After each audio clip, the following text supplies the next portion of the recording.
اندازہ فرمائیں کہ پوری تاریخ انبیاء میں یہ بات نہیں ملتی کہ ایک نبی پیدا نہ ہو لیکن ایمان لانے والے پہلے اقرار کریں اور پھر اس طرح اہتمام کریں کہ شاہی فرمان لکھ کے اس کو باقاعدہ جمع کرایا جائے.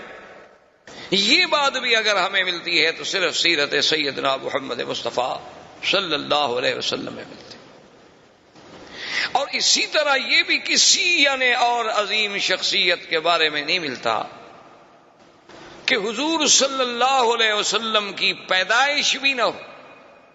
ابھی حضور صلی اللہ علیہ وسلم پیدا بھی نہ ہوئے اور بڑے بڑے سلاطین یعنی آپ دیکھیں کہ جبیر ابن مطعم بھی فرماتے ہیں, شعبہ ابن مغیرہ بھی فرماتے ہیں, ہاشم ابن عبداللہ بھی فرماتے ہیں, یعنی ایک نہیں متعدد روات اس بات کی بات فرماتے ہیں کہ ہم نے مقوقس کے بعد شہنشاہ اسکندریہ کے پاس. اسی طرح جبیر ابن مطعم کہتے ہیں کہ میں نے ایک بہت بڑے گرجے میں ایک راہب کے پاس میں گیا تو اس نے مجھ سے پوچھا کہ تم کہاں کے رہنے والے ہو, تو میں نے کہا میں سرزمین مکہ کا رہنے والا ہوں. اس وقت حضور کی پیدائش ہو چکی تھی, اعلان نبوت بھی ہو چکا تھا, لیکن یہ اسلام نہیں لائے تھے. تو اس نے کہا کہ اچھا میرے ساتھ تم میرے گرجے میں چلو, میں تمہیں کچھ تصویریں دکھانا چاہتا ہوں. ان تصویروں میں تم پہچان لو گے اپنے اس پاک پیغمبر جس کا تم ذکر کر رہے ہو کہ مکے میں ایک پیغمبر پیدا ہوئے ہیں جنہوں نے نبوت کا دعویٰ کیا ہے. میں نے کہا کہ عجیب بات کرتے ہو, تو ہمارے قریب کی بات ہے, میں ان کو نہیں پہچانوں گا تو کون پہچانے گا. تو کہتے ہیں مجھے لے گئے, ایک ایک خانہ کھولتا گیا, تصویریں دکھاتا گیا. ایک تصویر پہ میں نے کہا کہ ہذا صورت رسول, لیکن یہ تصویر ہے اس نبی کی. اس نے کہا بالکل تم ٹھیک. یعنی پہلے سے راہبوں کے پاس, شہنشاہوں کے پاس, مقوقس سے مصر کے پاس, شاہ اسکندریہ کے پاس, حضور صلی اللہ علیہ وسلم کے ولادت سے قبل جو دانیال پیغمبر نے آپ کی شکل بنائی, یا بعض لوگوں نے بربنائے تخیل حضور صلی اللہ علیہ وسلم کی یعنی آپ کی سیرت پڑھ کے, آپ کی صفت پڑھ کے, آپ کی بارے میں حلیہ مبارک پڑھ کے جو تیار کی تھی تصویریں, وہ پہلے سے موجود ہیں اور کسی شخصیت کے بارے میں اتنا بڑا اہتمام نہیں ملتا.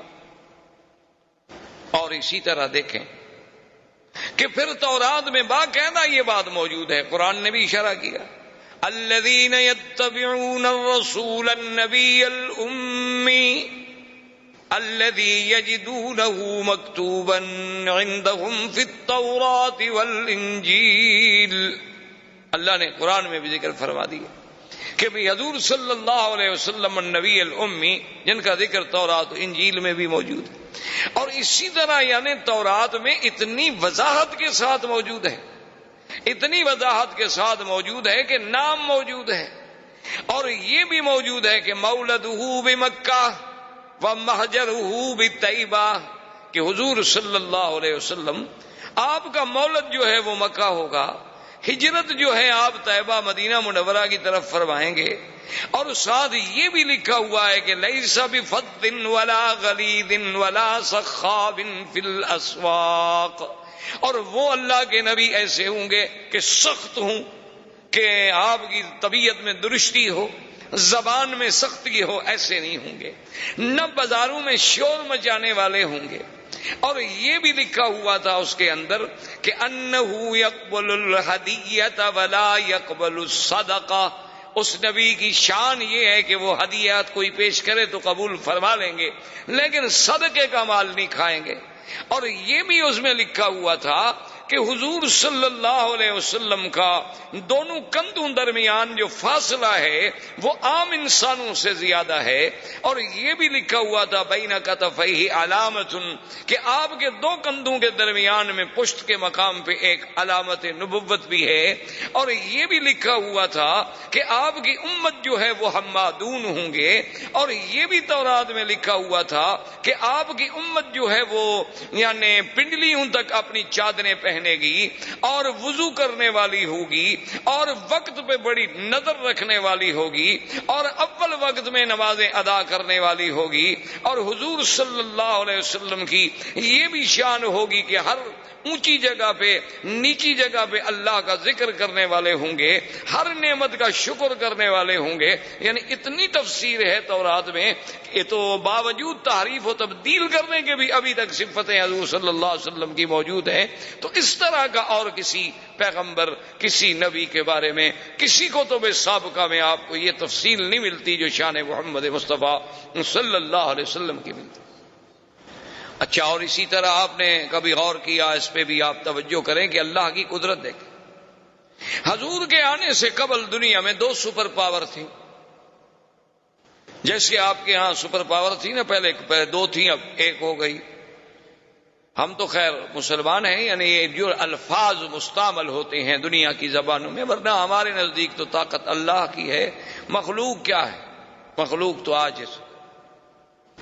بہرحال ایک لفظی طور پر جو باتیں مروج ہیں دنیا میں کہ بڑی طاقتیں، تو بہرحال اس وقت بھی بڑی طاقتیں 2 تھیں، ایک کسرا اور ایک کیسر، یعنی یا فارس یا روم. یہ 2 قوتیں تھیں. اور پوری دنیا کے نقشے پہ آپ نظر ڈالیں، اگر آپ ترکستان یا ترکمانستان، ماورا نہر اور اس طرح جہاں جہاں تک نظر دوڑاتے جائیں گے تو یہ سب فارس کے زیر اثر تھے.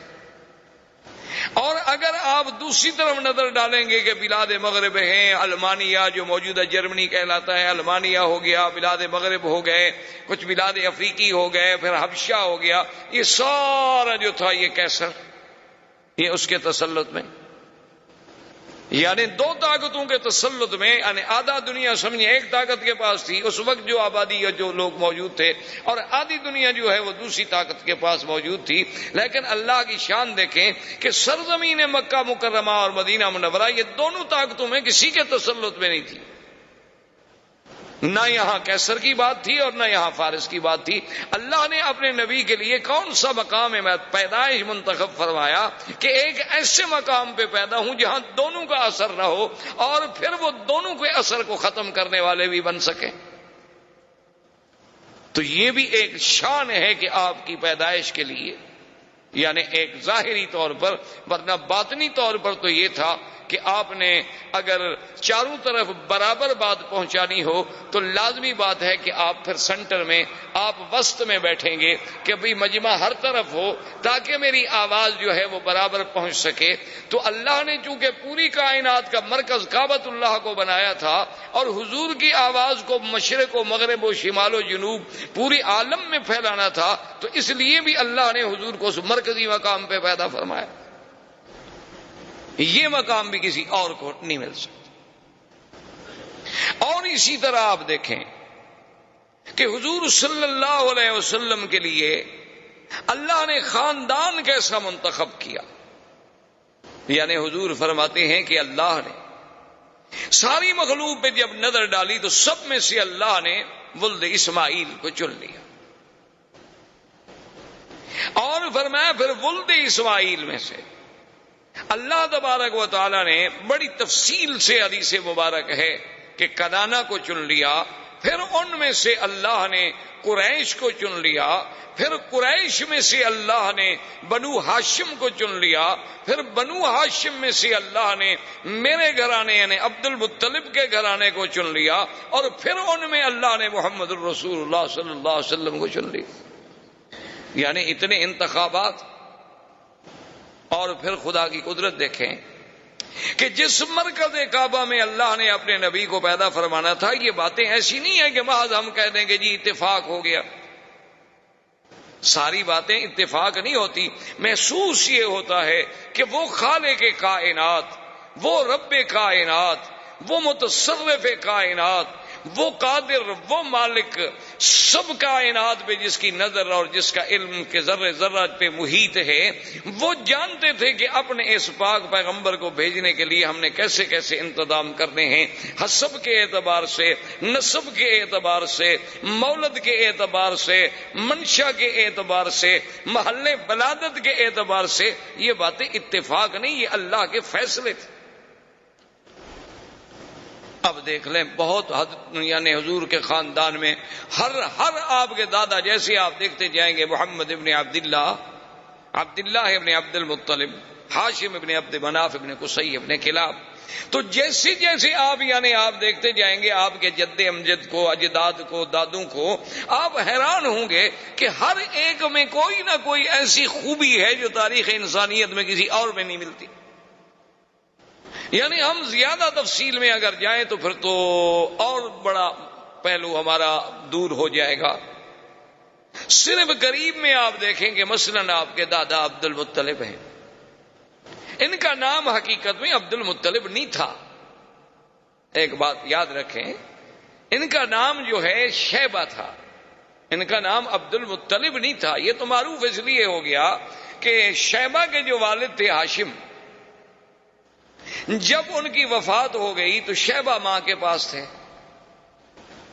یہ اپنی والدہ کی تربیت میں تھے، اور ان کی والدہ جو ہیں وہ ایک بہت بڑے خاندان سے تعلق رکھتی تھیں، اور پھر ان کا سلسلہ جو ہے وہ بھی سرال ہے اسماعیل علیہ السلام سے ملتا تھا۔ تو جب یہ بچے تھے شیبہ اپنی ماں کے پاس تھے، جب یہ کچھ بڑے ہو گئے تو ان کے چچا تھے مطلب، تو وہ آئے شیبہ کی ماں کے پاس اور انہوں نے کہا کہ بات یہ ہے کہ اب بچہ بڑا ہو گیا ہے تو مہربانی کریں کہ بچہ ہمارے حوالے کریں۔ اور ماں بڑے گھر کی تھی، بڑے خاندان کی عورت تھی، اور بڑے ناز و نعم سے اس نے تربیت کی تھی، پالا تھا۔ اس نے کہا مطلب تم جو اس کو لے جاؤ گے کہاں رکھو گے؟ تمہارے پاس کہاں اتنا ہے کہ اس کی حفاظت کر سکو، خدمت کر سکو؟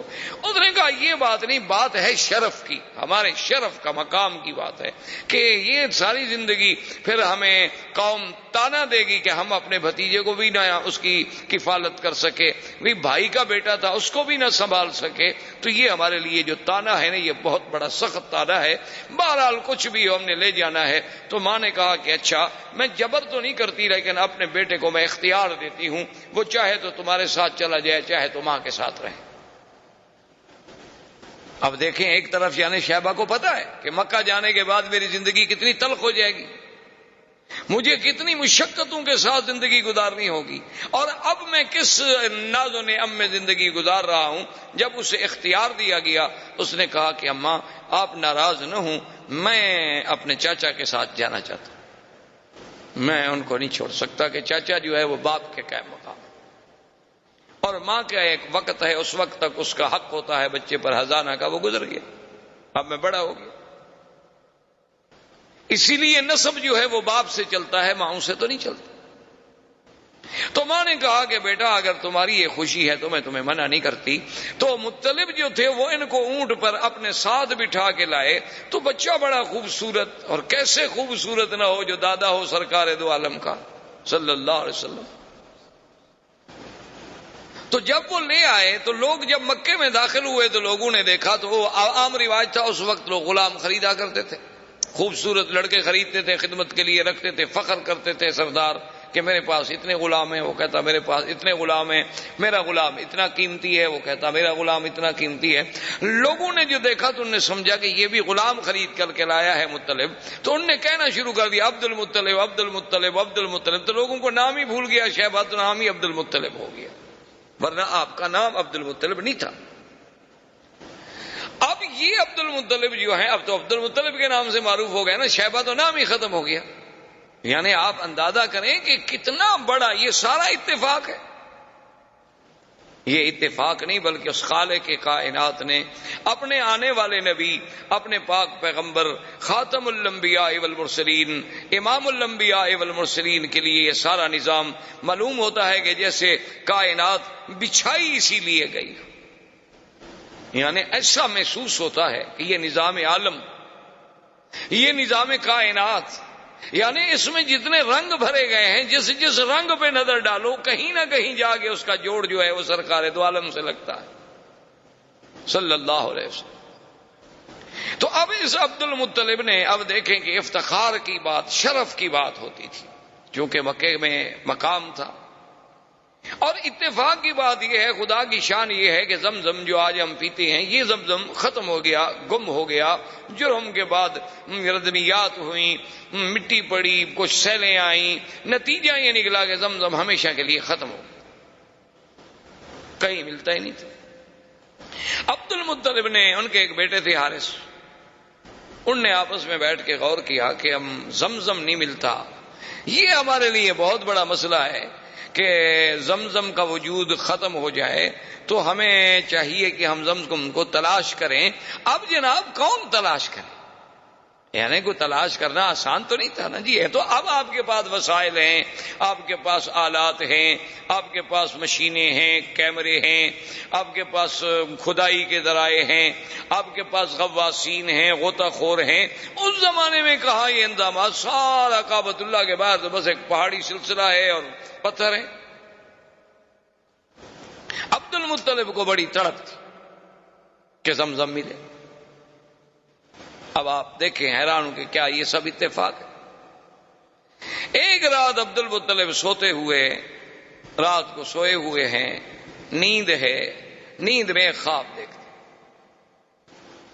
ایک خواب دیکھتے ہیں کہ ایک آدمی خواب میں نظر آتا ہے اور وہ ان کو کہتا ہے کہ احفر طیبہ، کہ طیبہ کو کھودو. سمجھنا آئی بات کیا کہہ رہا؟ اچھا، دوسری رات پھر خواب آتا ہے کہ احفر مضمونہ، کہ مضمونہ کو کھودو. پھر سمجھنا آئی کہ طیبہ کیا ہے، مضمونہ کیا ہے. تیسری رات پھر خواب دیکھا کہ احفر برہ، کہ برہ کو کھودو. اب وہ سمجھ نہیں رہے عبد المطلب کہ یہ کیا خواب ہے. ایک تو متواتر مجھے خواب آ رہے ہیں، ہر رات خواب نظر آ رہا ہے، اور خواب میں عین ہی ایک چیز کے بارے میں ہے کہ کھودو. کبھی آتا ہے برہ کو کھودو، کبھی آتا ہے طیبہ کھودو، کبھی آتا ہے مضمونہ کھودو. یہ بات کیا ہے؟ چوتھی رات جب خواب آیا تو اس میں صاف آیا کہ احفر زمزم، زمزم کھودو. اب عبد المطلب کی بات جو تھی نا اس کی سمجھ آئی. اس نے کہا کہ اچھا یہ سب زمزم کے ہی نام تھے دراصل، کیونکہ زمزم کوئی معمولی سی چیز تو نہیں تھی. تو انہوں نے کہا کہ یہ بات تو ٹھیک ہے، میری تو تمنا ہے کہ زمزم کھولوں اور یہ شرف جو ہے قریش کو ملے اور قریش میں سے عبد المطلب کے گھرانے کو ملے تاکہ سقایا ساری زندگی ہمارے ہاتھ میں رہے. میری تو یہ تمنا ہے، لیکن سوال یہ ہے کہ میں اور میرا ایک بیٹا کیسے ڈھونڈیں گے؟ اب کہتے ہیں کہ پھر کچھ دن گزر گئے. عبد المطلب نے پھر خواب دیکھا. خواب میں پھر انہیں کہنے والا کہتا ہے کہ احفر بین فرث و دم اور عند نکرت الغراب الاعصم عند قریۃ النملہ. وہ خواب میں کہتا ہے کہ تم جو ہے کھودو زمزم، لیکن بینا رفسن و دم کہتے ہیں خون اور رفس کہتے ہیں گوبر. یہ ہم دیکھیں نا آپ نے، اللہ نے جو انسان کے لیے جانور میں دودھ کا سسٹم ہے، تو من بین فرسن و دم لبنا خالصا، کہ ادھر فضلہ ہے، ادھر خون ہے، درمیان میں دودھ کی نہر ہے، اور نہ فضلے کا اثر آنے دیتے ہیں نہ خون کا اثر آنے دیتے ہیں. سائغا للشاربین، اللہ کی رحمت ہے. تو ان کو یہ سمجھایا گیا کہ ایک طرف تو گوبر ہوگا، ایک طرف خون ہوگا، اور ایک جگہ ہوگی جہاں غراب الاسم، غراب اسم کہتے ہیں کہ کوا ہو سیاہ لیکن اس کا ایک پر سفید ہو، یعنی ہو کوا جیسے غراب مشہور ہے، تو لیکن پورا سیاہ نہیں، ایک پر اس کا سفید ہو. جہاں وہ ٹھونگ مار رہا ہو، اپنے ٹونگے مار رہا ہو، اس جگہ کو کھودو اور وہاں یہ دیکھو کہ بھئی وہاں ایک بستی ہوگی چیونٹیوں کی. عبد المطلب کہتا ہے میں حیران. اب صبح کو جناب وہ سارے مکے کے زمزم والے طرف میں ایک ایک پتھر، ایک ایک پہاڑ، ایک ایک کونا، ایک ایک گلی، ایک ایک جگہ ڈھونڈ رہا ہے. نہ اس کو وہ دم ملتا ہے، نہ اس کو وہ فرس ملتا ہے، نہ اس کو وہ چیونٹیوں کی کوئی بستی ملتی ہے، نہ اس کو کہیں کوا چونچ مارتا ہوا ملتا ہے. وہ کہتا ہے بھی عجیب بات ہے، مجھے متواتر 4 راتیں خواب دکھلایا گیا اور پھر اتنی واضح بات کہی گئی اور لیکن موقع پر موجود نہیں. کہتے ہیں میں بہت پریشان تھا اور دعائیں مانگتا تھا کہ اللہ مجھے موقع دے کہ یہ سعادت مجھے ملے. اب دیکھیں نا، ابھی حضور تو پیدا بھی نہیں ہوئے، یعنی حضور کے تو والد بھی ابھی جوان نہیں ہوئے، لیکن عبد المطلب کو زمزم کا اتنا فکر پیدا ہو جانا وجہ کیا تھی؟ یہ سب اتفاقات تو نہیں ہے. کہتے ہیں کہ میں بڑا ہی پریشان ہو کے دعائیں مانگتا تھا.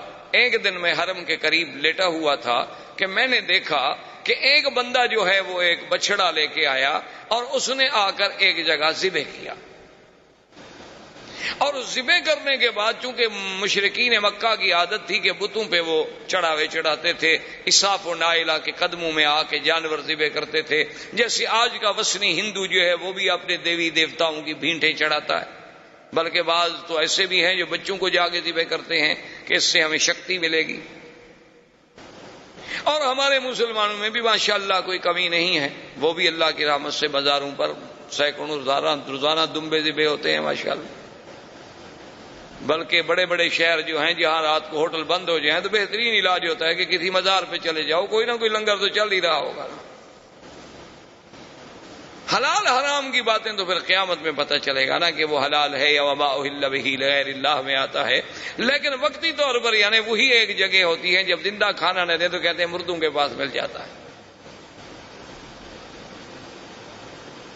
بہرحال یہ ایک الگ بات ہے۔ تو ان نے دیکھا کہ وہ آ کر انہوں نے ایک بت کے سامنے ایک بچڑے کو ذبح کیا، اس کے بعد جب ذبح کر لیا تو وہ بچڑا جو تھا نا جی وہ دوڑ پڑا۔ آپ نے دیکھا ہوگا کئی دفعہ جانور ذبح کرے نا، اس میں کچھ نہ کچھ رگیں باقی رہ جاتی ہیں، قوت والی چیز ہو تو ایک دفعہ آخری بھڑکتا ہے چراغ صبح جب خاموش ہوتا ہے، آخری بھڑک تو پھر دکھاتا ہے نا، ہر آدمی بھڑکتا تو ہے نا، پھر جانور ہو انسان ہو۔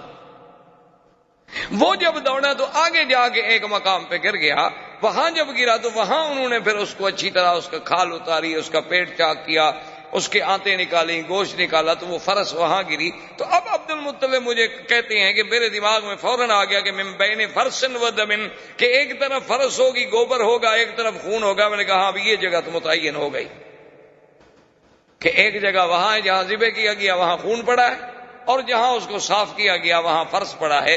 تو کم از کم یہ ایک تو میرے خواب کی بات پوری ہو گئی کہ من بین فرس و دم کہتے ہیں۔ اور اس کے بعد کہتے ہیں جب اس ایریے میں آیا تو میں کیا دیکھتا ہوں کہ ایک کوا جو ہے ایک جگہ بیٹھے ہوئے ٹھونگے مار رہا ہے۔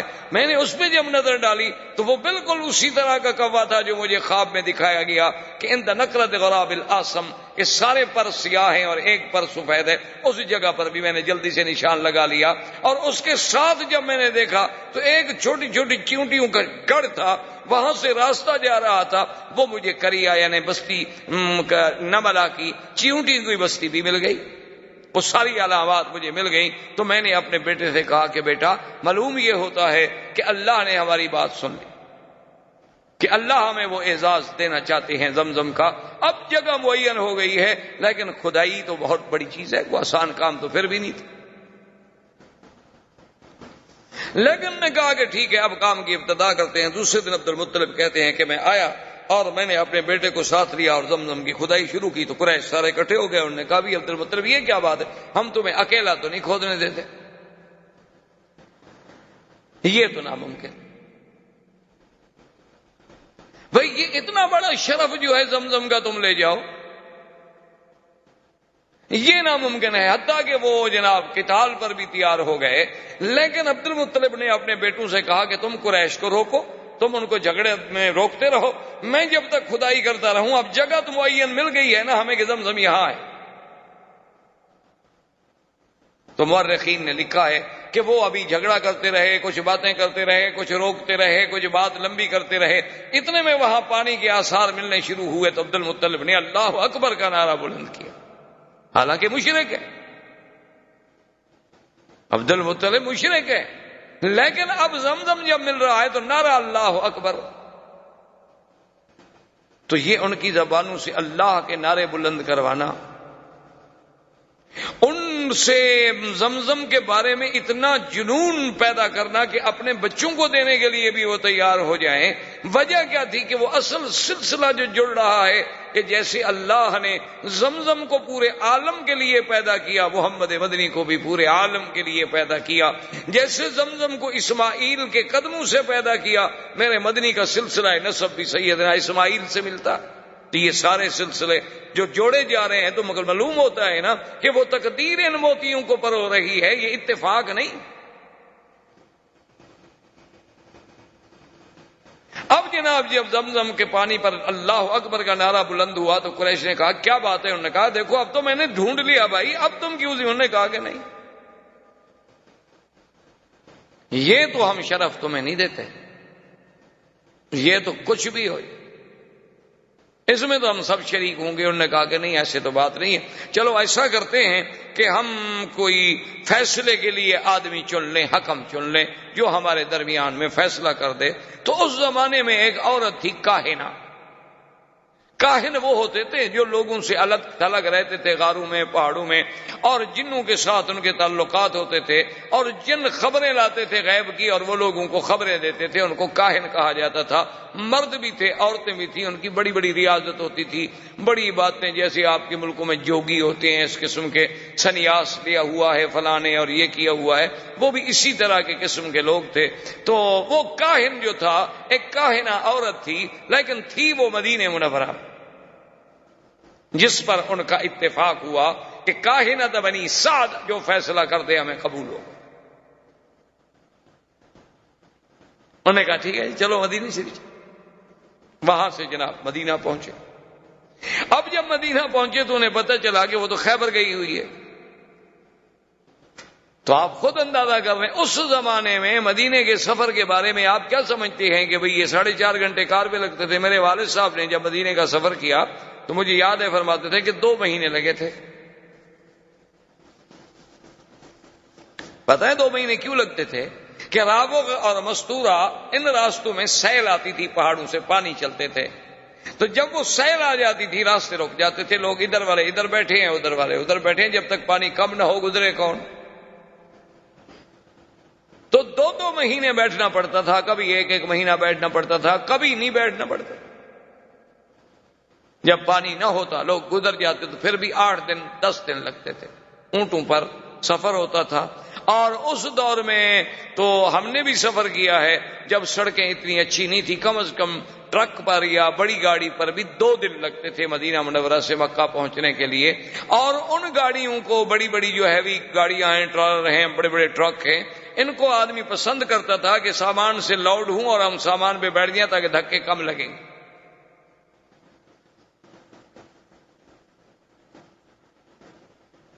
یہ تو آج اللہ کی نعمتیں ہیں جس کا ہمیں شکر نہیں۔ تو بہرحال وہ رابق جب خیبر گئے، خیبر میں جا کے ڈھونڈا۔ اچھا خدا کی قدرت ہے کہ وہاں جس علاقے میں یہ اترے تو ایک جگہ ایسی آ گئی کہ پانی نہ ملے۔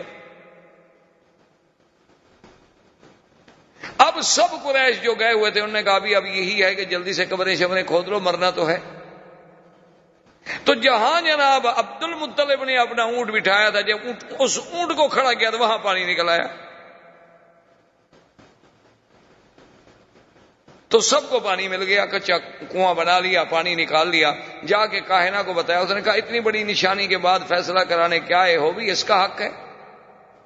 اب فیصلے کی باقی کیا بات رہ گئی ہے کہ زمزم بھی اسی کو ملا، جب تم مر رہے تھے تو پانی بھی اسی کی وجہ سے تمہیں ملا، تو یہ تو قدرت کا اشارہ ہے کہ بھئی زمزم کا سقایا جو ہے وہ عبد المطلب کے خاندان میں رہے گا اور کسی کا حق نہیں ہو۔ یہ ایسے تو نہیں ہوتا، یہ ساری چیزیں ایسے تو نہیں کہ جی ہاں بس اتفاق تھا، اس کو اتفاق کہہ کر تو نہیں ٹالا جا سکتا۔ یہ سارا جو ایک نظم چل رہا ہے۔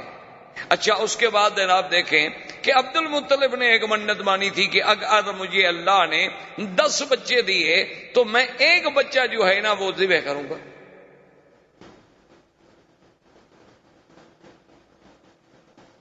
کیوں اس وقت فخر سمجھا جاتا تھا نا کہ بھئی سردار جب آئے اس کے پیچھے 10 بچے ہوں، کثرت اولاد جو ہے یہ بہت بڑا اعزاز سمجھا جاتا تھا۔ آج کل تو خیر تھوڑے بچے اعزاز سمجھا جاتا ہے، کہتے ہیں کہ بھئی بچے 2 ہی اچھے، باقی ہوں تو لوگوں کو دے دو۔ انا للہ و انا الیہ راجعون۔ بہرحال یہ تو باہر صورت ان سے پوچھے نا کہ جن نے پہلے منصوبہ بندی پہ عمل کر لیا، بچے 2 تھے وہ بھی مر گئے، وہ اب کیا کریں؟ اللہ کے نظام کو جب چھیڑو گے تو ذلت کے سوا کچھ نہیں ملے۔ باقی تم چاہو کہ ہم بچے کم کر لیں گے، فرعون بچوں کو گولیاں چلا کے نہیں کم کر سکا تو تم گولیاں کھلا کے کہاں روک سکتے ہو؟ جس نے پیدا ہونا ہے وہ تو ہوگا۔ فرعون نے بھی 70,000 بنو اسرائیل کو ذبح کیا لیکن موسیٰ پیدا ہو۔ تو اس نے گولیاں مار کے بندے نہیں ختم کر سکا، تم گولیاں کھلا کے کیا بند کر سکو گے؟ بہرحال یہ عرب میں باعث فخر ہوتا تھا کہ اولاد ہو، آگے جا رہا ہے باپ، 10 بچے جناب جوان پیچھے آ رہے ہیں، تو فخر والی بات ہے۔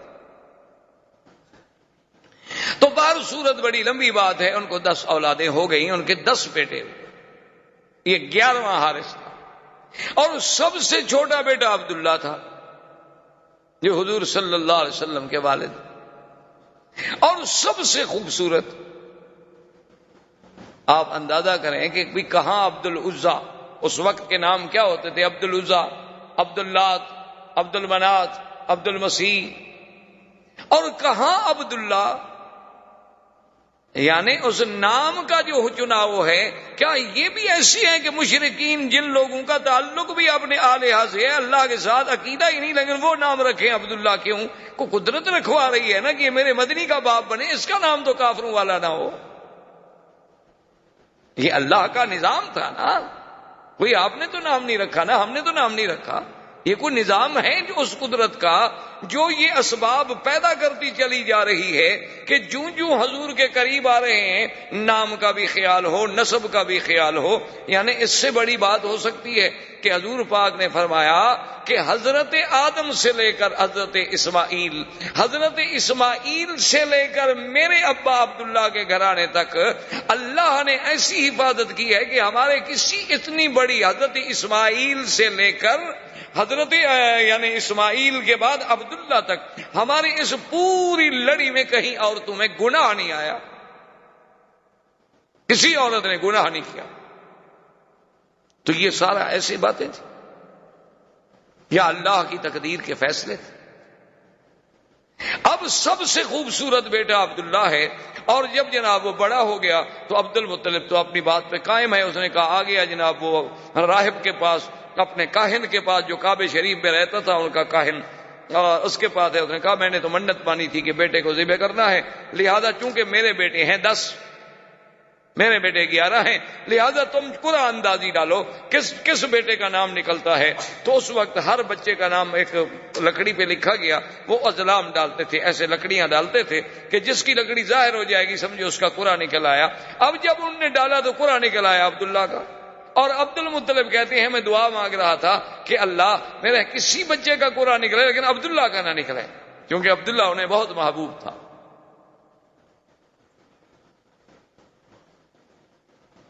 لیکن قرآن عبداللہ کا نکلا ہے۔ عبد المطلب نے کہا کہ بھی پھر ذرا ڈالو، پھر قرآن اندازی کی گئی، پھر قرآن عبداللہ کا نکلا ہے۔ عبد المطلب نے کہا پھر قرآن ڈالو، پھر قرآن ڈالا تو پھر عبداللہ کا نکلا ہے۔ جب 3 دفعہ عبداللہ کا قرآن نکلا تو عبد المطلب نے کہا کہ بس اب تقدیر کا فیصلہ یہی ہے، میں اپنی منت کو پورا کروں گا۔ عبداللہ کو لے کر اصاف ان کا بت تھا، ایک کو صفا پہ رکھا ہوا تھا، ایک کو مروہ پہ رکھا ہوا تھا، اصاف اور نائلہ، کہ اس کے قدموں میں جا کے اپنے بیٹے کو ذبح کروں گا۔ وہ لے کے چلا، قریش کو پتہ چلا تو قریش کے سارے بڑے بڑے اکٹھے ہو گئے۔ انہوں نے کہا عبد المطلب یہ تم کیا کر، تم اپنے بیٹے کو ذبح کر رہے ہو؟ اس نے کہا میں تو مجبور ہوں، میں تو منت مانی ہے۔ اس نے کہا چاہے منت مانو، یہ کیا منت ہوئی کہ آدمی بیٹے کو ذبح کر دے؟ اس نے کہا کہ نہیں ایسے تو میں نہیں مانتا، چلو ایسا کرتے ہیں کہ پھر اسی کاہنہ کے پاس جاتے ہیں، وہ جو فیصلہ کرے۔ مشرکین مکہ کے یہ بڑے بڑے جو تھے سارے پھر کاہنہ کے پاس آئے، اسے حکایت سنائی گئی۔ اس نے کہا اچھا مجھے یہ بتاؤ اگر تم سے کوئی آدمی مر جائے تو اس کی دیت کتنی ہے؟ اس نے کہا 10 اونٹ۔ اس نے کہا اچھا ایسا ایک طرف رکھو 10 اونٹ اور ایک طرف رکھو عبداللہ کے نام، اگر قرآن نکل آئے اونٹوں کا تو اونٹ ذبح کر دو، عبداللہ کو چھوڑ، دیت ادا ہو گئی، تمہاری منت پوری ہو گئی۔ اور اگر نکل آئے قرآن عبداللہ کا تو پھر 10 اونٹ اور بڑھاؤ۔ تو عبد المطلب واپس آ گئے، پھر کعبے کے آ کے اس کاہن سے کہا، اب اس نے جناب پھر قرآن اندازی کی، ایک طرف 10 اونٹ ہیں، ایک طرف عبداللہ، پھر عبداللہ کا قرآن نکل آیا، پھر 20 ہو گئے، پھر عبداللہ کا قرآن نکل آیا، بڑھتے بڑھتے 100 اونٹ پر پہنچے تو اب جا کے اونٹوں کا قرآن نکلا۔ اسی لیے حضور نے فرمایا انا ابن الذبیحین، کہ میں دو ذبیحوں کا بیٹا ہوں، کہ میرا ابا اسماعیل بھی ذبیح اللہ اور میرا حقیقی باپ جو ہے عبداللہ وہ بھی ذبیح۔ اور خدا کی شان ہے، اللہ نے اسماعیل کو بھی ذبح ہونے سے بچا لیا، عبداللہ کو بھی ذبح ہونے سے بچا لیا، اور مقام ذبیح جو ہے وہ بھی مل گیا۔ تو یہ سارا نظم جو ہے یہ ایسا نہیں کہ خود بخود ہوتا چلا جائے، یہ معلوم ہوتا ہے کہ سرکار دو عالم صلی اللہ علیہ وسلم کا مقام ہی ایسا بلند تھا کہ یہ سارے انتظام قدرت کی طرف سے ہوتے چلے آئے۔ اسی طرح عبداللہ کہتے ہیں کہ میں ایک دن مکہ مکرمہ سے باہر گیا ہوا تھا، راستے میں ایک بہت بڑا قبیلہ تھا عرب کا، اس قبیلے سے جب میرا گزر ہوا تو وہاں کچھ عورتیں کھڑی تھی پانی بھرنے کے لیے۔ پہلے زمانے میں تو عورتیں اسی طرح کنویں پہ جا کے پانی لاتی تھی۔ ان میں جو سب سے خوبصورت ترین لڑکی تھی، میں اپنی پیاس بجھانے کے لیے پانی کے لیے رکا تو اس نے میری طرف دیکھا بڑے غور سے، اور اس کے بعد وہ مجھے کہنے لگی کہ تمہارا نام کیا ہے؟ میں نے کہا عبداللہ۔ اس نے کہا اچھا وہ عبد المطلب کے بیٹے تم ہو؟ میں نے کہا ہاں۔ تو اس نے کہا اچھا ایسا کرنا کہ تم اپنے باپ کو کل ہمارے گھر بھیجنا۔ عبداللہ سمجھ گئے کہ بھئی وہ میرے ساتھ شادی کرنا چاہتی ہے، ورنہ میرے باپ کو گھر بلانے کا ایک لڑکی سے کیا تعلق ہے جس کو ہم نہیں جانتے، صرف ہم جانتے ہیں کہ فلاں قبیلے کی لڑکی، اس سے کیا ضرورت پڑی ہے کہ وہ کہے کہ اپنے باپ کو بھیجنا۔ کہتے ہیں میں نے آ کے عبد المطلب سے بات کی کہ ایسے میں سفر پہ آیا، فلاں قبیلے میں رکا، پانی پیا، فلاں لڑکی تھی، اس نے مجھے یوں کہا۔ تو اس نے کہا کہ عبداللہ تم تو بڑے خوش نصیب ہو۔ میں نے کہا جی کیسے؟ انہوں نے کہا تم اتنے خوش نصیب ہو کہ اس لڑکی کے لیے تو بڑے بڑے سردار ٹکریں مار چکے ہیں، وہ لڑکی کسی کو قبول ہی نہیں کرتی اللہ کی بندی، اور تم عجیب آدمی ہو کہ تمہیں وہ کہہ رہی ہے کہ اپنے باپ کو خود بھیجو اور خود بلا رہی ہے، تو تمہاری تو قسمت کے کیا کہنے ہیں، تمہیں تو قطعی دیر نہ کرو، جس وقت کہو میں چلنے کے لیے تیار ہوں۔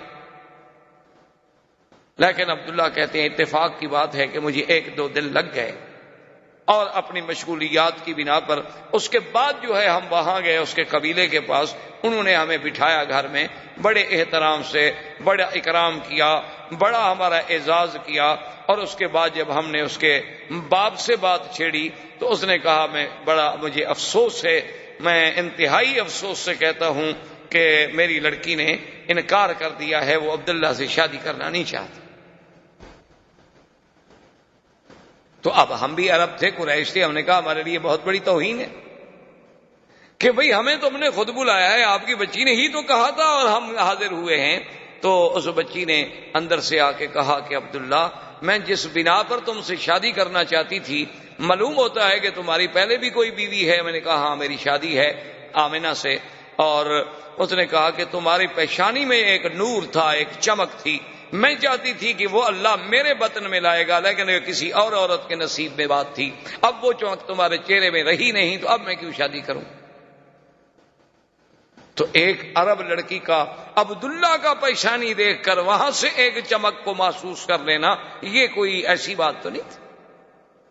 اچھا پھر دیکھیں کہ نسبت کا کیا عالم ہوا کہ عبداللہ کی شادی کہاں ہوئی؟ آمنہ سے، آمنہ بنت وہب بن عبد مناف۔ پھر ان کا خاندان بھی جا کے کہاں ملے گا؟ ولد اسماعیل میں۔ اور بی بی آمنہ کے ماں باپ جو تھے سارے مدینہ منورہ کے رہنے والے، حضور کے اقوال جتنے ہیں وہ تو سب مدینہ منورہ کے، یعنی مولد کا انتظام یہاں ہو رہا ہے تو مدینے بھی انتظام کیا جا رہا ہے۔ یعنی آپ حیران ہیں، آپ تصور کریں کہ بھئی یہاں مولد کا انتظام کی ولادت تو مکے میں ہوگی، لیکن ہجرت تو مدینے ہونی ہے نا، تو والدہ کا خاندان جو ہے اس کا تعلق مدینے سے ہے۔ اور آپ دیکھیں کہ حضرت حسان جو شاعر رسول اللہ صلی اللہ علیہ وسلم، یہ وہ انسان ہے حضرت حسان کہ جس کو اللہ کے نبی مسجد الحرام میں اور منبر پہ کھڑا کر کے کہتے تھے کہ حسان تم کافروں کو جواب دو۔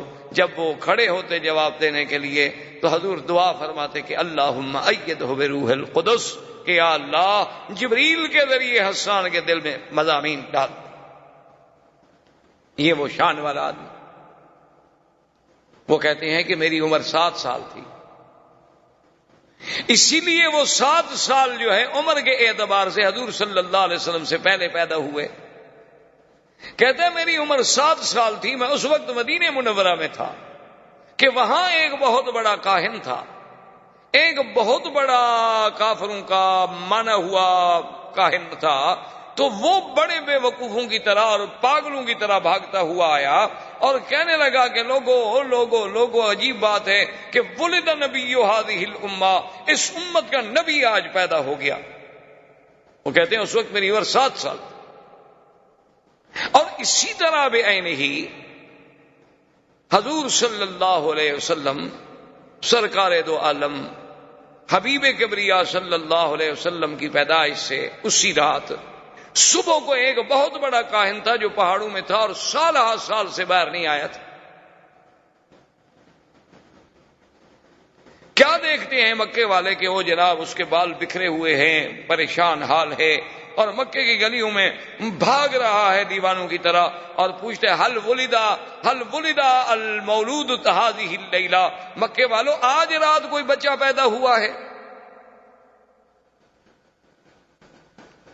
تو ایک آدمی نے آگے بڑھ کے بتایا کہ ہاں عبداللہ ابن عبد المطلب کے گھر میں بچہ پیدا ہوا ہے۔ کہنے لگا دلونی علی بیتہ، مجھے اس کے گھر کا پتہ بتاؤ کہاں ہے۔ جلدی سے مجھے لے چلو۔ وہ آیا بھاگتا ہوا دیوانوں کی طرح، عبد المطلب آگے کھڑے ہیں، وہ تو دیکھ کے حیران ہو گئے کہ یہ وہ بندہ ہے جو سالوں سے کبھی غار سے نہیں نکلا، یہ آج کیسے نکلا ہے؟ تو نے کہا کہ جی آپ کے، اس نے کہا عبد المطلب زیادہ باتیں کرنے کا میرے پاس وقت نہیں ہے، تمہارے گھر میں بچہ پیدا ہوا ہے تو مہربانی کر کے مجھے ایک نظر اس بچے پر نظر ڈالنے دو، مجھے دکھلا دو۔ عبد المطلب نے کہا آرام فرمائے، ابھی لاتا ہوں، میرے پاس نہیں، میرے بیٹے عبداللہ کے گھر میں پیدا ہوا ہے، اور عبداللہ میرا بیٹا جو ہے وہ تو فوت ہو چکا۔ تو عبد المطلب جلدی سے گئے اور حضور صلی اللہ علیہ وسلم کو اٹھا کے لائے۔ جب اٹھا کے لائے اور اس کی نظر پڑی آپ کے چہرے پر، فخر مغشیاً، تاریخ کہتی ہے، کتابیں کہتے ہیں، حدیث میں بھی موجود ہے کہ وہ بے ہوش ہو کے گر گیا، اور جب ہوش آیا تو کہتا ہے ولد نبی هذه الامہ، ولد نبی هذه الامہ، کہ لوگوں اس امت کا نبی پیدا ہو گیا۔ اور انتقلت النبوۃ من ولد اسرائیل، انتقلت النبوۃ من ولد اسرائیل، کہ بنو اسرائیل سے آج نبوت چلی گئی، بنو اسرائیل سے نبوت چلی گئی۔ یہ کہتے ہوئے دیوانوں کی طرح واپس بھاگا اور اپنے پہاڑوں پہ چلا گیا۔ یعنی ایک ایک پہلو پہ نظر ڈالیں، حضور صلی اللہ علیہ وآلہ آلہ وصحبہ وسلم تسلیما کثیرا کثیرا کی شان پہ نظر ڈالیں کہ آدمی کو حیرت ہوتی ہے کہ کس پہلو سے، کہ سارے انتظامات یعنی ولادت سے قبل بادشاہوں کے گھروں میں تصویریں ہیں، اور حضور صلی اللہ علیہ وسلم کی ولادت پر یعنی آپ حیران ہوں گے کہ زمین تو زمین ہے، آسمانوں پہ پہرے لگ گئے۔ حضرت عبداللہ ابن عمر فرماتے ہیں کہ ایک دن میرے ابا بیٹھے تھے، حضور کی بعثت ہو گئی تھی، ایک آدمی گزرا تو حضرت عمر نے فرمایا کہ معلوم ہوتا ہے کہ یا تو یہ کاہن ہے یا پہلے کسی زمانے میں کاہن تھا، اس کو بلا کے لیا۔ اس کو بلایا گیا تو آپ نے کہا کہ تم کاہن؟ تو نے کہا ہاں میں پہلے کاہن تھا لیکن اب تو الحمدللہ اللہ نے مجھے ہدایت کر دی۔ تو آپ نے فرمایا کہ تم مجھے کوئی اپنی پہلے دور کی عجیب بات کوئی سناؤ۔ اس نے کہا میرے پاس جنوں کا آنا جانا رہتا تھا، ایک دن میں نے دیکھا وہ جن میرے پاس آتا ہے تو بڑا پریشان ہے۔ میں نے کہا کہ کیا ہو گیا؟ اس نے کہا تمہیں پتہ نہیں ہے کہ آج تو ہمارے کھانے نہیں پکے، آج تو ہماری چارپائیاں الٹی ہو گئیں، آج تو ہمارے گھروں میں جو دیگچیاں ہیں وہ ہم نے پھینک ڈالی ہیں۔ میں نے کہا کیوں، بات کیا؟ اس نے کہا تمہیں پتہ نہیں کہ ایک نبی اس امت کا پیدا ہو گیا؟ تو جنوں میں شور ہے، آسمانوں میں شور ہے۔ تو اس لیے کسی شاعر نے کیا خوب کہا تھا کہ گر ارض و سما کی محفل میں لولا کے لما کا شور نہ ہو، یہ رنگ نہ ہو گلزاروں میں، یہ نور نہ ہو سیاروں۔ یہ اللہ تبارک و تعالیٰ کا نظام تھا کہ اس نبی عربی کے آنے کے لیے زمینوں پر، آسمانوں میں، شاہوں میں، سلاطین میں، ہر مقام پہ ایک اہتمام کا، جس پہلو سے بھی آپ نظر ڈالیں گے آپ کو حضور کی سیرت کا ہر پہلو ایک عظیم اور نرالا نظر آئے گا، جو مقام اللہ نے پھر اور کسی پیغمبر کو عطا نہیں فرمایا۔ زندگی باقی انشاءاللہ تو باقی۔ والسلام علیکم ورحمۃ اللہ وبرکاتہ۔ برادران اسلام، دروس سابقہ میں سیرت سرکار دو عالم صلی اللہ علیہ وسلم کے باب میں ہم نے کچھ باتیں عرض کی۔ کچھ ذکر تو تھا جزیرہ عرب کے بارے میں کہ سرکار دو عالم صلی اللہ علیہ وسلم سے پہلے اس جزیرہ عرب کا کیا حال تھا، کیونکہ اللہ نے حضور کی بعثت کے ساتھ اس کا قرآن میں بھی خاص طور پہ ذکر کیا ہے کہ وَإِن كَانُوا مِن قَبْلُ لَفِي ضَلَالٍ مُبِينٍ، کہ حضور پاک صلی اللہ علیہ وسلم کی بعثت سے پہلے یہ لوگ کھلی گمراہی میں پڑے ہوئے تھے۔ اس کے بارے میں ہم نے کچھ باتیں عرض کی، اور پھر اس کے بعد وہ مبشرات اور وہ مؤشرات، مؤشرات کا معنی یعنی وہ اشارات، مبشرات کا معنی ہوتا ہے کسی چیز کے بارے میں خوشخبریاں۔ تو یہ میں نے سیرت کے پہلو سے پہلے عرض کیا تھا کہ یہ ساری چیزیں ایسے نہیں ہیں کہ خود بخود ایک اتفاق ہے، بلکہ یہ بالکل اگر آدمی بڑے تأمل سے، غور سے، فکر سے سرکار دو عالم صلی اللہ علیہ وسلم کی سیرت طیبہ کے ہر پہلو پہ نظر ڈالے تو سمجھ آتا ہے کہ خالق کائنات نے یہ سارا انتظام، یہ ساری بساط جو ہے یہ اسی لیے بچھائی گئی۔ یہ ایسا نہیں کہ اتفاق ایسا ہو جائے، یعنی آپ کسی بھی پہلو پہ نظر ڈالیں۔ یہی میں نے عرض کیا تھا کہ اس وقت دنیا میں دو سپر پاورز تھی، ایک روم اور ایک فارس، لیکن یہ سرزمین حجاز ایک زمین تھی جس پہ دونوں سپر پاور کا کنٹرول نہیں تھا۔ تو اللہ تبارک و تعالیٰ کا اس خطے کو منتخب کرنا حضور کی ولادت کے لیے، تو اس میں آخر کوئی بات تو ایسی تھی کہ دو طاقتیں، ایک اس طرف ہے اور ایک اس طرف ہے، ایک ماورا نہر ترکمنستان کی طرف اور ایک المانیہ سے لے کر حبشہ سے لے کر یہاں تک، یہ دونوں طاقتیں باہر سے گھرے ہوئے ہیں، لیکن یہ درمیانی ٹکڑا کسی کے تسلط پہ نہیں۔ اور اللہ پاک نے اسی جگہ اپنے اس آخری نبی خاتم الانبیاء صلی اللہ علیہ وسلم کو پیدا فرمایا، کیونکہ یہ تو پھر آپ کے اپنے تدبر پہ ہوتا ہے۔ اب دیکھیں نا جی، جیسے آج کل سنا آپ نے اور پڑھا اپنے اخباروں میں بھی، ہندوستان کا، پاکستان کا ایٹمی دھماکے کرنا، یہ ساری چیزیں آپ نے پڑھی ہے۔ تو اس پر ایک جو سائنسدان ہیں وہ اپنی نظر ڈالے گا، جو سیاسی لوگ ہیں وہ اپنی نظر سے سوچیں گے، جو اقتصادی لوگ ہیں وہ اپنی نظر سے سوچیں گے کہ اس میں کتنا فائدہ کتنا نقصان، وہ ضرب تقسیم لگائیں گے، اور عامت الناس جو ہیں وہ اپنے فکر سے سوچیں گے، اور ایک قرآن و سنت کا طالب العلم جو ہے اسے اپنے فکر و نظر کی روشنی میں سوچنا پڑتا ہے کہ یہ بھی کوئی ایسی چیز تو ضرور ہے کہ جس سال حضور صلی اللہ علیہ وسلم کی پیدائش کا سال ہے، اسی سال میں ہاتھیوں کے بادشاہ نے حملہ کیا جو آپ پڑھ چکے، اور ہاتھیوں کے حملے کو ختم کرنے کے لیے اللہ تبارک و تعالیٰ نے پرندوں کو بھیجا، ابابیل کو، بڑا معروف قصہ ہے، اور 3 پتھر لے کے آئے اور گرائے گئے اور وہ ختم کر دیے گئے ہاتھی۔ تو یہ وہ 3 پتھر کیا تھے جن کو اللہ نے خصوصی طور پہ قرآن میں ذکر کیا، وَأَرْسَلَ عَلَيْهِمْ طَيْرًا أَبَابِيلَ تَرْمِيهِمْ بِحِجَارَةٍ مِّن سِجِّيلٍ، کہ ہم نے وہ 3 پرندے بھیجے کہ ابابیل، اور تاکہ وہ ان پہ پتھر جو سجیل، ایک خاص جہنم کی آگ میں پکائے گئے، عام پتھر نہیں تھے کہ پہاڑ کے اٹھا لو۔ تو اسی سے وہ ایٹم کے ذرے پہ آپ غور کریں کہ دنیا اس ذرے پہ پہنچی کہ ایک ذرے سے بھی اتنی بڑی چیزیں جو ہیں وہ تباہ کی جا سکتی ہیں۔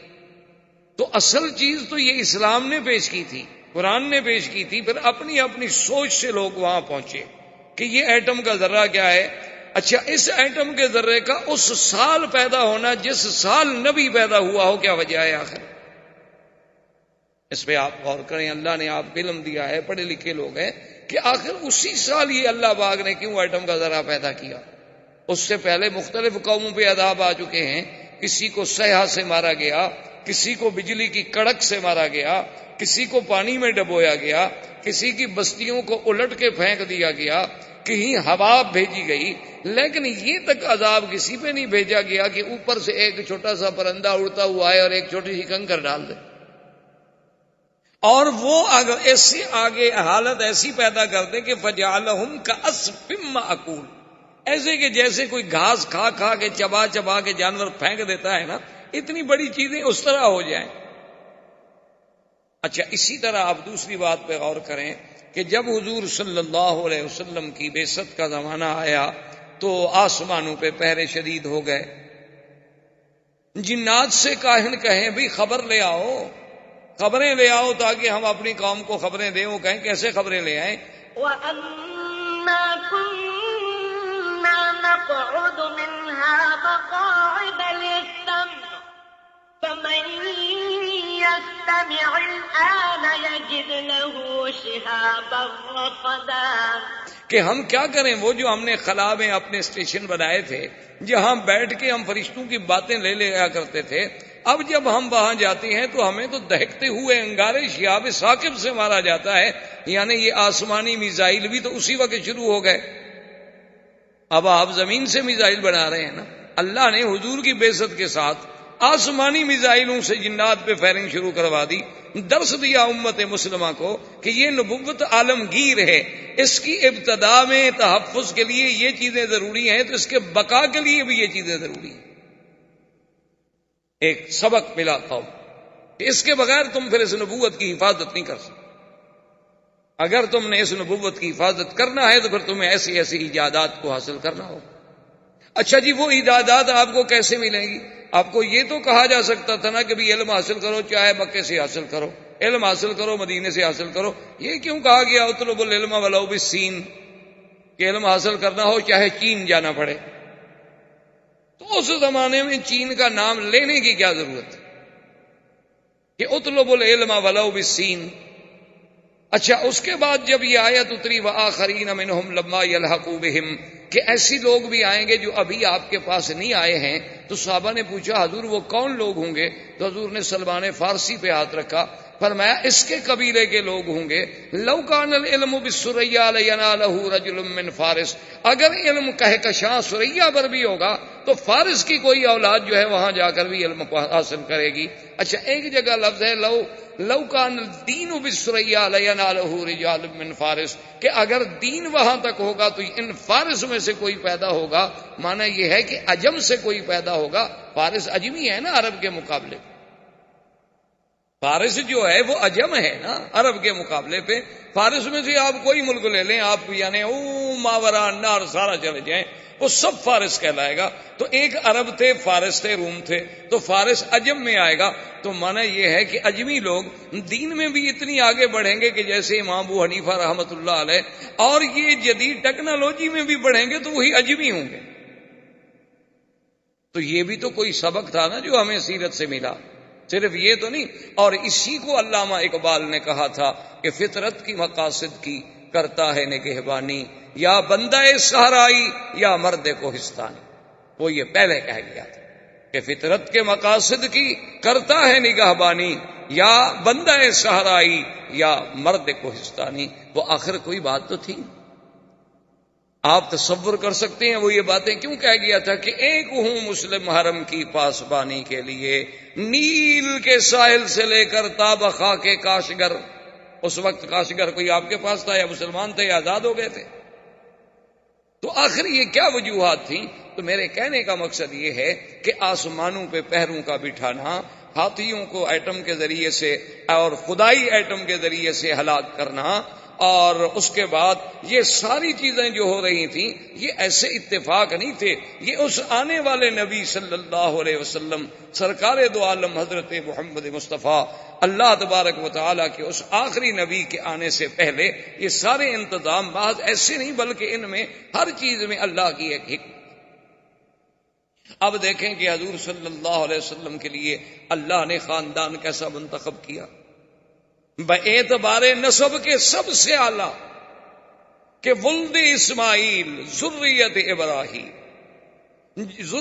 ابراہیم میں، اور پھر دیکھیں ابراہیم علیہ السلام کے دو بیٹے، ایک اسماعیل علیہ السلام اور ایک اسحاق علیہ السلام، اسحاق علیہ السلام سے پھر یعقوب علیہ السلام، یعقوب علیہ السلام سے پھر یوسف علیہ السلام، یعنی بنو اسرائیل میں جتنے نبی گزرے ہیں ہزاروں انبیاء سب یعقوب علیہ السلام کی اولاد ہیں، اور یعقوب علیہ السلام اولاد ہیں سیدنا اسحاق علیہ السلام کی، اسحاق علیہ السلام بیٹے ہیں سیدنا ابراہیم علیہ السلام کی، یعنی ایک بیٹے سے تو اللہ نے ہزاروں نبی بھیجے۔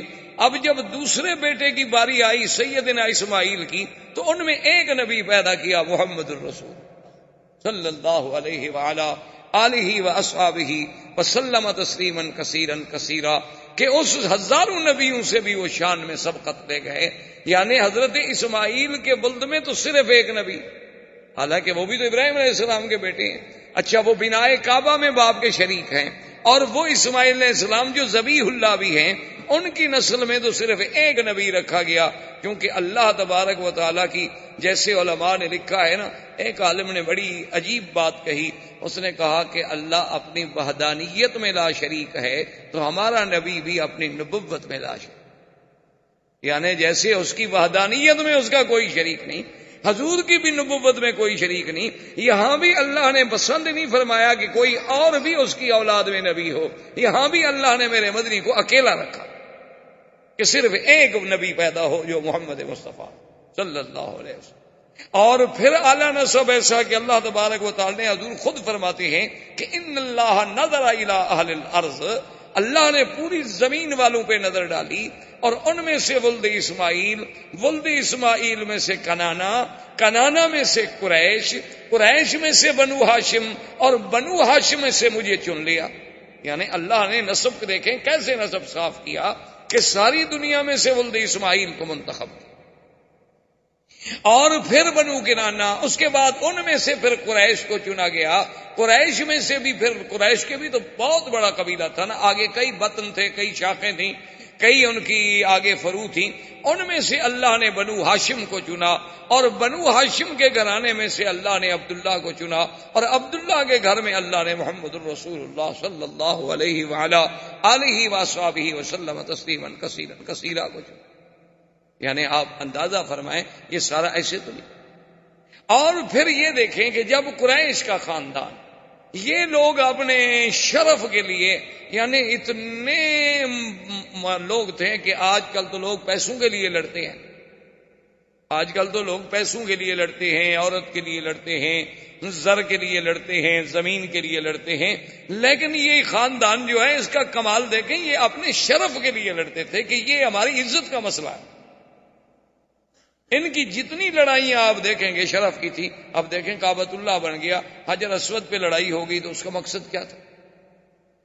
حجر اسود پہ لڑائی ہو گئی، اور لڑائی کا بھی یہ عالم تھا کہ باقاعدہ خون کے پیالے بھر کے ہاتھ ڈبوئے گئے، خون کے پیالے بھر کے رکھے گئے، قریش کے سرداروں نے اس میں ہاتھ ڈالے، ہاتھ ڈال کے پھر ایک دوسرے سے ہاتھ ملائے کہ ہم خون دے دیں گے، اپنا آخری قطرہ تک بہا دیں گے، لیکن حجر اسود ہم رکھیں گے تاکہ قیامت تک یہ شرف ہمیں ملے کہ فلاں قبیلے نے حجر اسود رکھا تھا، فلاں آدمی نے حجر اسود رکھا تھا اللہ کے کعبے میں، سب لڑنے مرنے پہ تیار ہو گئے۔ لڑائی کس بات کی تھی؟ شرف، یہ شرف ہمیں ملا۔ اسی طرح آپ دیکھیں کہ بنو قصی ابن، ان میں سے جب بنو عبد الدار آئے، ان کا پھر لڑائی یہ ہو گئی کہ جناب یہ کعبۃ اللہ کا رفادہ، کعبۃ اللہ کا حجابہ، کعبۃ اللہ کا سقایا، یہ زمزم کا پلانا، کعبۃ اللہ کی چابی، کعبۃ اللہ کا انتظام، حاجیوں کی خدمت، یہ شرف ہے، یہ تو ہمیں ملے اور کسی کو ہم نہیں دیتے۔ یعنی اتنے اعلی خاندان کہ جو اپنے شرف کے لیے لڑتے رہے، اپنے شرف کے لیے مرتے رہے کہ صرف ہمارا نام جو ہے، ہمارا شرف جو ہے وہ اونچا رہے۔ یعنی اپنی عزت کا اتنا خیال تھا کہ آپ حیران ہوں گے کہ ابو سفیان جو حضور کے چچا ہیں وہ اتنے بڑے حضور صلی اللہ علیہ وسلم کے مخالف تھے کہ جنگ بدر بھی اسی سبب سے ہوئی تھی کہ ابو سفیان قافلہ لا رہے تھے، اور پھر احد کی جنگ کا اصل قائد جو ہے وہ ابو سفیان تھا، یعنی حضور سے جنگ لڑنے کے لیے مکے سے مدینہ پہنچا، اتنی عداوت رکھنے والا آدمی۔ لیکن جب حضور کی شادی ام حبیبہ سے ہو گئی رضی اللہ تعالی عنہا، جو ابو سفیان کی بیٹی تھی، وہ مسلمان ہو گئی تھی، اپنے شوہر کے ساتھ حبشہ چلی گئی، وہاں اس کے بعد جب بیوہ ہوئیں اور اس کے بعد وہاں سے فارغ ہوئیں تو پھر ان کا نکاح حضور سے ہوا جو نجاشی بادشاہ نے کیا، حق المہر بھی نجاشی بادشاہ نے ادا کی۔ تو جب ام حبیبہ حضور کی بیوی بن گئیں اور ابو سفیان کو پتہ چلا تو اس نے کہا بات یہ ہے کہ ھذا فحل لا یجدع انفہ، کہ اب محمد مدنی کی ناک کو نیچے نہیں کیا جا سکتا۔ اب ان کو اتنا بڑا شرف مل گیا ہے کہ ابو سفیان کی بیٹی اس کے گھر میں ہے، تو جب میری بیٹی کا وہ شوہر ہو اب اس کا ناک نیچے کون کر سکتا؟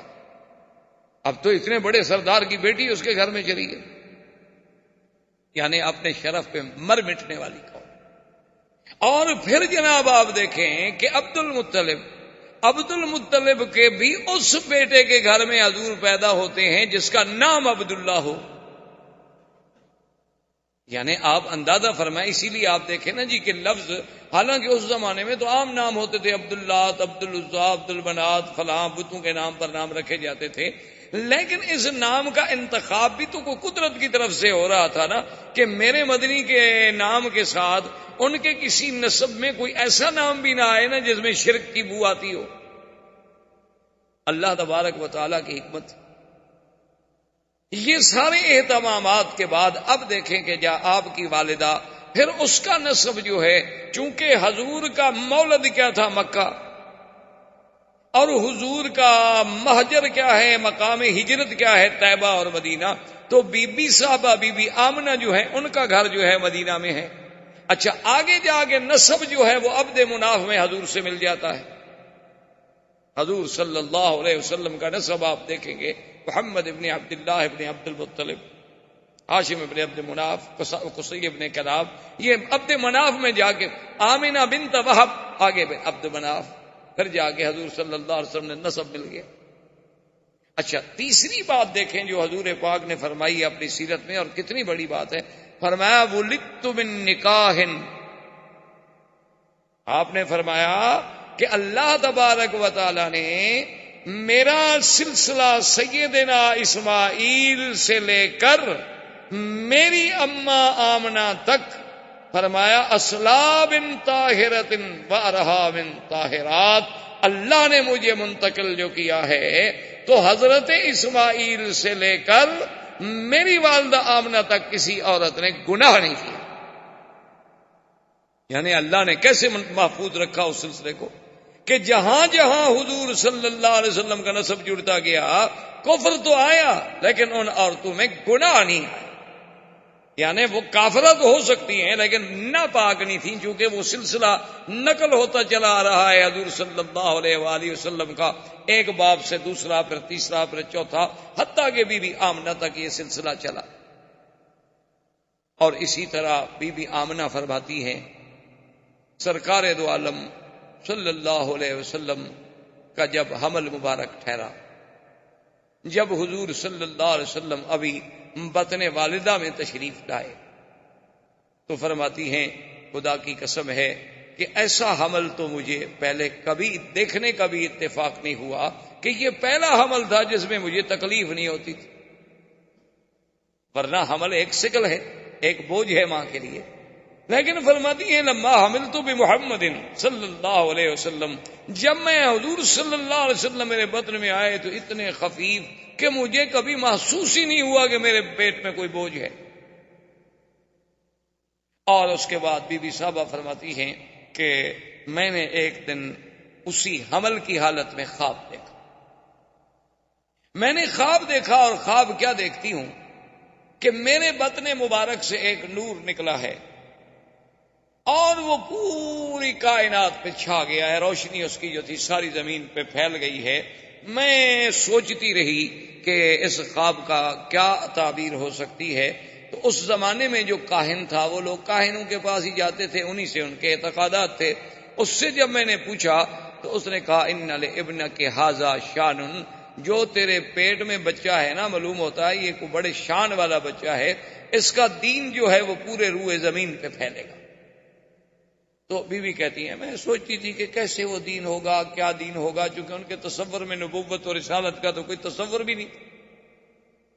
اچھا اسی طرح اب آپ حیران ہوں گے کہ بھئی حضور صلی اللہ علیہ وسلم کے ولادت پہلے اچھا بیوی کہتی ہیں کہ میں ایک دفعہ گزر رہی تھی تو ندا آئی، آواز آئی، اور آواز یہ آئی میرے کانوں میں کہ ابشری ابشری یا آمنہ، اے بی بی آمنہ تمہیں مبارک. کہتی ہے میں رک گئی، مجھے آدمی کوئی نظر نہ آئے، مجھے کوئی سمجھ نہ آئے کہ اس مبارک کا کیا مطلب ہو سکتا ہے. خیر بات آئی گئی ہو گئی. کہتی ہیں کہ پھر کئی دن کے بعد جب میں گزری علیحدہ ان پہاڑی علاقوں میں سے جا رہی تھی تو پھر آواز آئی کہ ابشری یا آمنہ، اے بی بی آمنہ تمہیں مبارک ہو، فإنک قد حملت بأحمد، کہ اب تیرے بدن میں جو بچہ پیدا ہونے والا ہے اس کا نام احمد ہو. تو کہتی ہے میں حیران ہو گئی کہ کیا بچہ ہے، ابھی نام بھی نہیں، ہمارے تو تصور میں نہیں.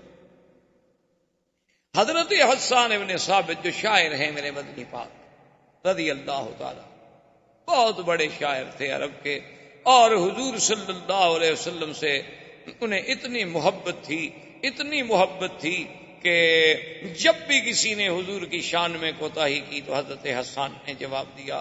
ایک دفعہ کفار قریش نے کچھ بات کی تو حضرت حسان نے کہا کہ یا رسول اللہ مجھے اجازت دیں کہ میں قریش کو جواب دوں.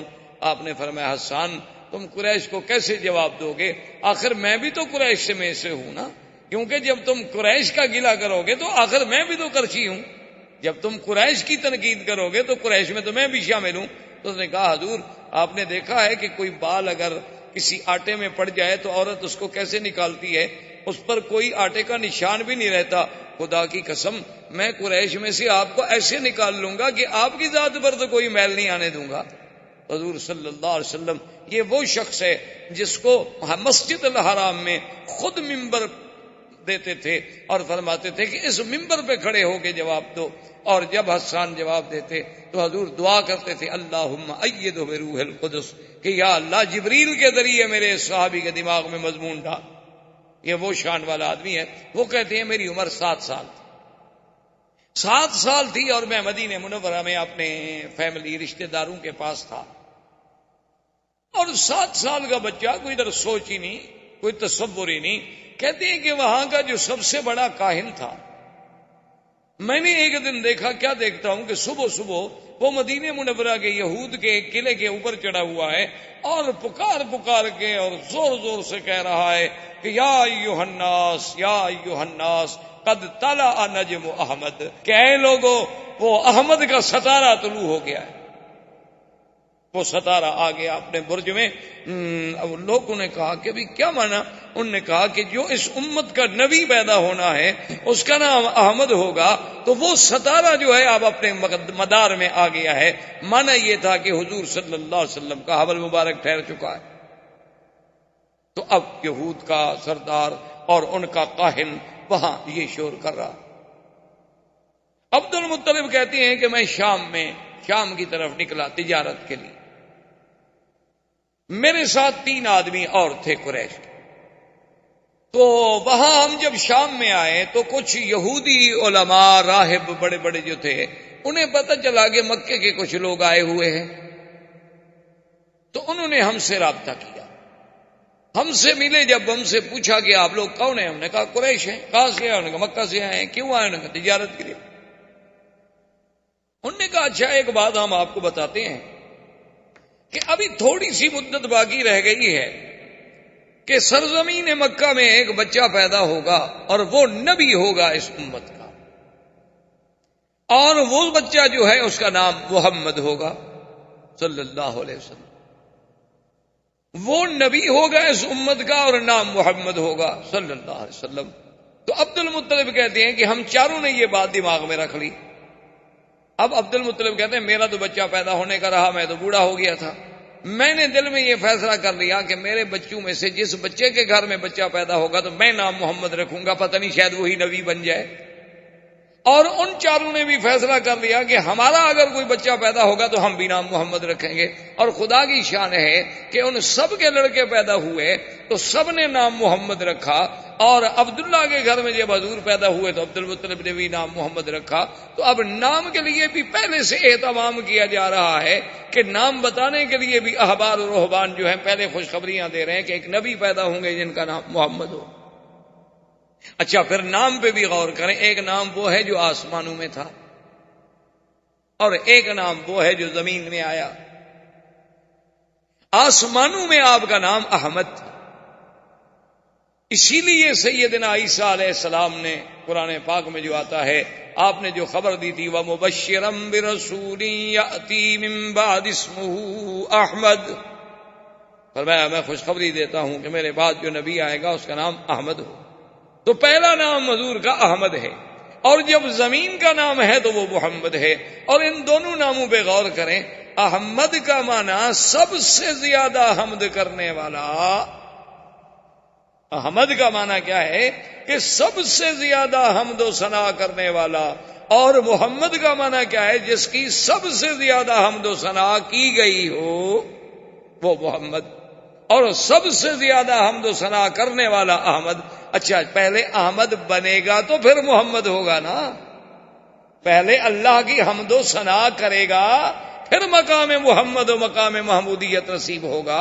تو اس لیے پہلا نام احمد تھا اور دوسرا نام جو ہے وہ محمد تھا صلی اللہ علیہ وسلم۔ یہ تو آپ کے اسماء تھے، ویسے اسماء صفاتی تو قرآن میں اللہ نے بڑے ذکر کیے۔ قرآن میں نام محمد بھی موجود ہے اور احمد بھی موجود ہے۔ مبشرم برسول یأتی من بعد اسمہ احمد، اور کہیں فرماتے ہیں ما کان محمد ابا احد من رجالکم ولکن رسول اللہ، محمد بھی نام۔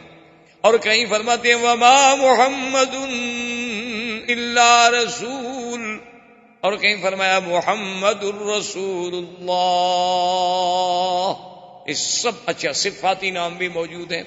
وما ارسلناک الا رحمتا للعالمین، اور اسی طرح یا ایھا النبی انا ارسلناک شاہدا ومبشرا ونذیرا، اور کہیں فرماتے ہیں لقد جاءکم رسول من انفسکم عزیز علیہ ما عنتم حریص علیکم بالمؤمنین رؤوف الرحیم، اور کہیں فرماتے ہیں وما ارسلناک الا رحمتا للعالمین۔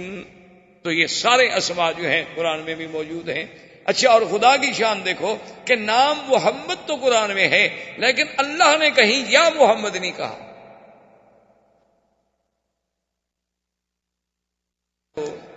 درود شریف تو پڑھ لیا کریں کم سے کم اتنا احساس ہو کہ بھئی حضور کے ساتھ محبت کا یہ فرض ہے کہ جب نام آئے تو فوراً زبان پہ درود شریف آ جانا چاہیے امتی کے۔ تو بہرحال میرے کہنے کا مقصد یہ تھا کہ عظمت سیرت رسول پاک پہ نظر ڈالیں کہ اللہ نے حضور کا نام تو قرآن میں 4 دفعہ لیا لیکن کسی جگہ یہ نہیں کہا کہ یا محمد، جیسے فرمایا یا عیسی ابن مریم اانت قلت للناس، یا عیسی، یا زکریا انا نبشرک بغلام اسمہ یحییٰ، یا زکریا، یا یحییٰ خذ الکتاب بقوہ، یا آدم اسکن انت وزوجک الجنہ، سب کو یا آدم، یا زکریا، یا میرے مدنی کو نہیں فرمایا یا محمد، جہاں بھی فرمایا یا ایھا النبی، کہیں فرمایا یا ایھا المزمل، کہیں فرمایا یا ایھا المدثر، کہیں فرمایا یا ایھا الرسول بلغ ما انزل الیک من ربک، اور کہیں فرمایا والضحی واللیل اذا سجا، کہیں فرماتے ہیں طٰہٰ، کہیں فرماتے ہیں یاسین والقرآن الحکیم، انک لمن المرسلین. مانا کیا تھا کہ ہر نبی کو نام سے پکارا گیا، میرے مدنی کو اللہ نے لقب سے پکارا. یعنی یہ عظمت جو ہے یہ بھی صرف سیرت مصطفیٰ کے حصے. ہاں کہیں نام لینا ضروری تھا، اللہ نے نام لے لیا، لیکن جب اللہ نے مخاطب کیا تو لقب سے کہ اے کپڑے میں لپٹنے والے. حضور صلی اللہ علیہ وسلم کو خطاب کیا گیا تو جب بھی خطاب ہوا تو خطاب لقب سے کیا گیا تاکہ عظمت محمد مصطفیٰ صلی اللہ علیہ وسلم جو ہے وہ آشکارا. اور اسی طرح جناب آپ دیکھیں کہ بی بی صاحبہ بی بی آمنہ کہتی ہیں کہ جب حضور صلی اللہ علیہ وسلم، اور خدا کی شان ہے، اسی لیے میں نے عرض کیا تھا نا کہ ذرا غور کریں کہ ولادت کے لیے اللہ نے مکان منتخب کیا تو کون سا؟ یعنی جہاں آپ کا مولد ہے وہ مقام کون سا ہے کہ جس کی اللہ قرآن میں قسمیں کھا رہے ہیں کہ لا اقسم بہذا البلد، اور وہ مقام ہے کہ اول بیت وضع للناس للذی ببکۃ مبارکا، سب سے پہلا گھر. اچھا پھر دیکھیں جوڑ دیکھیں، گھر سب سے اول، نبی سب سے آخر، یعنی اول بیت اور آخرہ نبی، یعنی خدا کی شان. اچھا پھر یہ ہے کہ کعبہ بھی مرکز اور ہدی للعالمین، اور میرا مدنی بھی رحمت للعالمین. اور اسی طرح جیسے کعبے کا وجود بقائے عالم کا سبب ہے کہ جب تک کعبہ ہے دنیا قائم ہے، کعبہ ختم ہوگا دنیا مٹ جائے گی. میرے مدنی کی نبوت آخری ہے، جب تک حضور صلی اللہ علیہ وسلم کا دین قائم ہے دنیا قائم ہے، ورنہ اس کے بعد دنیا فنا ہو جائے گی. تو اللہ نے اپنے نبی کے لیے مولد چنا تو کون سا؟ مکہ، جو ساری کائنات میں سب سے افضل سرزمین. اچھا اور زمان چنا تو کون سا؟ ربیع الاول. ربیع الاول، ربیع کا موسم آپ جانتے ہیں کہ سب سے اچھا موسم کیا ہوتا ہے؟ ربیع. اور زمانہ چنا تو ربیع الاول، مکان چنا تو کعبۃ المشرفہ، اور سنہ کون سا چنا؟ اصحاب الفیل، کہ جس میں کفر کی قوتوں کو ختم کر کے اسی سال محمد مدنی کو پیدا کیا گیا صلی اللہ علیہ وآلہ آلہ واصحابہ وسلم تسلیما کثیرا کثیرا. اور اس کے بعد جب پیدا ہوتے ہیں تو آپ اندازہ فرمائیں کہ بی بی صاحبہ فرماتی ازاد منہا، فرماتی ہیں ایسا نور ہوا کہ ازاد منہا قصور الشام، کہ شام کے محل نظر آنے لگے اور کسرا کے محل کے کنگرے گر گئے. اور مورخین نے باقاعدہ لکھا ہے کہ آپ کہ کسرا کا محل جو تھا اس کے محل کے کنگرے آگے جو بنے ہوئے تھے نا خوبصورت سے، وہ گرے، اور گرے کتنی؟ 14. جب 14 کنگرے گر گئے تو بادشاہ کو گھبراہٹ پیدا ہو گئی. اب جناب اس نے کہا کہ فوراً احبار رہبان کو بلاؤ. احبار و رہبان کو جب بلایا گیا، ان سے بادشاہ نے بات کی، بھی کیا بات ہے، یہ کیا ہو رہا ہے کہ میرے محل کے کنگرے گر گئے، اور ادھر سے خبر آ رہی ہے کہ ہمارا جو بحیرہ تھا وہ زمین میں دھنس گیا، اور کہیں سے خبر آ رہی ہے کہ آتش بجھ گئی. یہ کیا ہو گیا ہے؟ مجوس کی آتش جو سینکڑوں سالوں سے، صدیوں سے آگ جل رہی تھی، کیونکہ ان کے نزدیک آگ کا بجھ جانا جو ہے وہ تو بہت بڑی، یعنی بہت بری بات تھی، اس لیے وہ ہمیشہ آگ کو جلاتے ہیں. لیکن وہ آگ بجھ گئی، اور پورے کا پورا ایک یعنی جھیل جو ہوتی ہے پانی کی، ایک بحیرہ جو تھا وہ زمین میں فوراً دھنس گیا، اور میرے محل کے 14 کنگرے گر گئے. یہ بات کیا ہو رہی؟ انہوں نے پھر اپنے اس نجوم سے یا جنات سے یا جس ذریعے سے یعنی احوال سنے، تو انہوں نے کہا کہ معلوم یہ ہوتا ہے کہ اس امت کا ایک نبی پیدا ہوا ہے جس کی وجہ سے یہ سب کچھ ہو رہا ہے. تو اس نے کہا کہ اچھا یہ 14 کنگرے کا کیا معنی ہے؟ انہوں نے کہا کہ اب آپ کی حکومت جو ہے صرف اس وقت تک رہے گی، اب 14 بادشاہ ہیں جو حکومت کریں گے آپ کے ملک پر، اس کے بعد پھر آپ کا ملک پر حکومت نہیں رہے گی، آپ کی شہنشاہیت نہیں رہے گی. انہوں نے کہا عجیب بات. کہنے لگا اچھا چلو اگر تمہاری بات سچی بھی ہے تو 14 بھی تو کوئی تھوڑے نہیں ہوتے نا، 14 بادشاہ گزریں گے، نسل در نسل، بیٹا آئے گا، پھر اس کا، پھر اس کا، پھر اس کا، تو چلو بڑا زمانہ ہے. اس کا مطلب ہے کہ ابھی ہمارا اقتدار تو ہے نا، 14 نسلیں تو ہماری دیکھیں گی نا اقتدار. تو انہوں نے کہا اب یہ تو ہم نہیں کہہ سکتے، لیکن 14 ضرور دیکھیں گے، لیکن کتنی مدت میں دیکھیں گے یہ آپ کو ہم نہیں بتا سکتے۔ اللہ کی شان دیکھیں کہ اگلے 4 سال میں 10 مر گئے فوراً، کیونکہ حضور نے آ کے کہنا تھا لا کسرا ولا قیصر بعدہ۔